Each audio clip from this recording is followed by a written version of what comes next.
ಸಕಲೇಶಪುರ ಪಟ್ಟಣದ ವಿಶಾಲ್ ನಗರ ಬಡಾವಣೆಯ 10ನೇ ವಾರ್ಡಿನಲ್ಲಿ ಪ್ರತಿಷ್ಠಾಪನೆ ಮಾಡಲಾಗಿದ್ದ ಗಣಪತಿ ವಿಸರ್ಜನೆ ಸಂದರ್ಭದಲ್ಲಿ ಕಾಂಗ್ರೆಸ್ ಮುಖಂಡ ಸೈಯದ್ ಮುಫೀಜ್ ಹಾಗೂ ಅವರ ತಂಡವು ಸಂಘಟಕರಿಗೆ ಜ್ಯೂಸ್ ಐಸ್ ಕ್ರೀಂ ನೀಡುವ ಮೂಲಕ ಸೌಹಾರ್ದತೆ ಮೆರೆದರು. ಈ ಸಂದರ್ಭದಲ್ಲಿ ಮಾತನಾಡಿದ ಪುರಸಭೆ ಮಾಜಿ ಅಧ್ಯಕ್ಷ ಸೈಯದ್ ಮುಫೀಜ್, ನಮ್ಮ ಮನೆ ಸುತ್ತಮುತ್ತಲಿನ ಗಣಪತಿಯ ಭಕ್ತರು ಹಾಗೂ ಹುಡುಗರು ಗಣಪತಿ ಪ್ರತಿಷ್ಠಾಪಿಸಿ ಭಕ್ತಿಯಿಂದ ಪೂಜೆ ಸಲ್ಲಿಸಿ ವಿವಿಧ ಕಾರ್ಯಕ್ರಮಗಳನ್ನು ನೀಡಿ ಇಂದು ವಿಸರ್ಜನೆ ಮಾಡುತ್ತಿದ್ದಾರೆ. ಇವರಿಗೆ ಪ್ರೋತ್ಸಾಹ ನೀಡೋಕೆ ನಾನು ಹಾಗೂ ನನ್ನ ಗೆಳೆಯರು ಅಳಿಲು ಸೇವೆ ಮಾಡ್ತಿದ್ದೇವೆ. ಇದು ನನಗೆ ಬಹಳ ಸಂತೋಷ ನೀಡುತ್ತಿದೆ. ಈ ಅವಕಾಶ ನೀಡಿದ ಗಣಪತಿ ಸಮಿತಿಯ ಸರ್ವರಿಗೂ ಕೃತಜ್ಞತೆಗಳು ಅಂತ ಹೇಳಿದರು.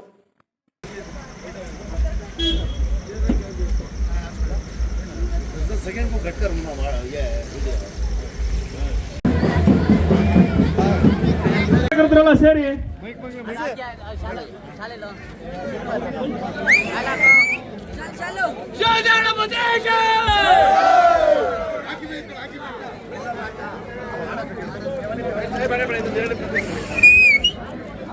ಒಂದು ಹಾಡಕ್ಬೇಕು. ಎಲ್ಲರೂ ಡ್ಯಾನ್ಸ್ ಮಾಡ್ತಾರೆ ಈಗ.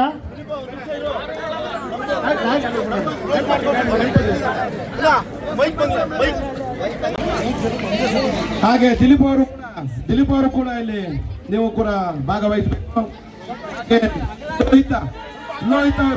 ಲೋಹಿತ ನೀವು ಕೂಡ ಇಲ್ಲಿ ಮುಂದೆ ಆಗಮಿಸಬೇಕು.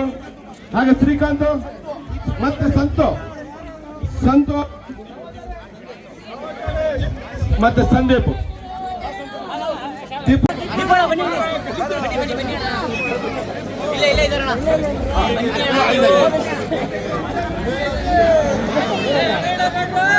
ಇಲ್ಲ